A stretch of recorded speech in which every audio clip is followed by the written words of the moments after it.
उषा उत्तप भारतीय संगीत जगत का एक चमकता हुआ सितारा है। अपने अनोखे अंदाज और मल्टीलिंगुअल गायन शैली के लिए पहचानी जाती हैं।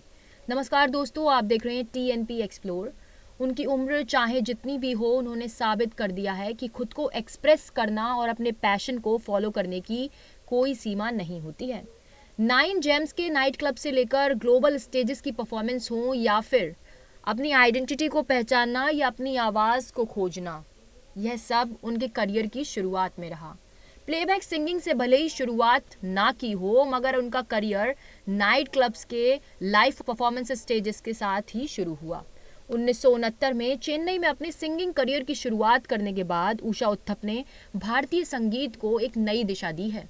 उन्होंने हिंदी, अंग्रेजी, बांग्ला, मलयालम, तमिल, तेलुगु, इन सभी नहीं बल्कि 16 से भी ज़्यादा भाषाओं में अपनी आवाज़ का जादू बिखेरा है, जिनमें फ्रेंच, जर्मन, इटालियन और स्वाहिली जैसी इंटरनेशनल लैंग्वेजेस भी शामिल हैं। खास बात यह है कि इंग्लिश, स्पेनिश, फ्रेंच, जुकुलू, जर्मन, रशियन और यूक्रेनियन जैसी भाषाओं में भी उन्होंने गाने में अपने टैलेंट को पीछे नहीं छोड़ा। सिंधी, खासी, कन्नड़, तमिल, तेलुगु, गुजराती, मराठी, कोंकणी, ओडिया, इन सब लैंग्वेजेस पे भी उन्होंने गाने गाए हैं। अपने गाने को रेट्रो वाइब गाने का अंदाज देते हुए जिस तरह से वो परफॉर्म करती हैं, काफ़ी ज़्यादा पसंद किया जाता है। एक और ख़ास बात बता दें कि जब वो परफॉर्मेंस देती हैं तो टैम्बोरिन म्यूज़िकल इंस्ट्रूमेंट को अपने गानों में और भी जान डाल देने वाली एक इंस्ट्रूमेंट इस्तेमाल करती हैं।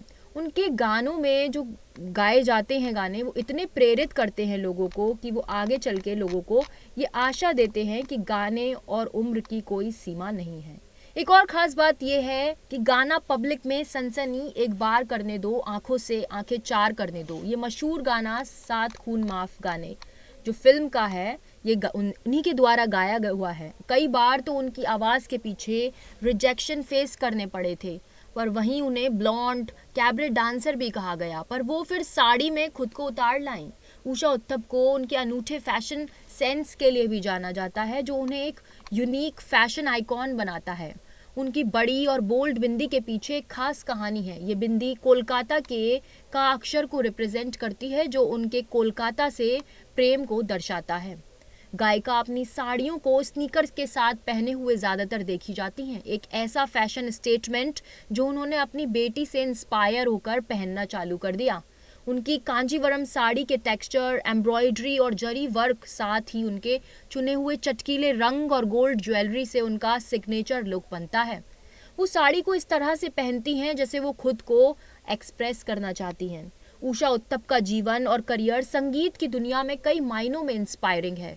उन्होंने नाइट क्लबों से लेकर बड़े स्टेजों तक अपनी गायकी का जादू बिखेरा है और अपने पॉप आइकन की पहचान बनाई है। उन्होंने कई प्रेस्टिजियस अवार्ड जीते हैं, जिनमें 2011 का पद्मश्री और 2024 का पद्म भूषण शामिल है, जो उनके डेडिकेशन और कंसिस्टेंसी का प्रमाण है।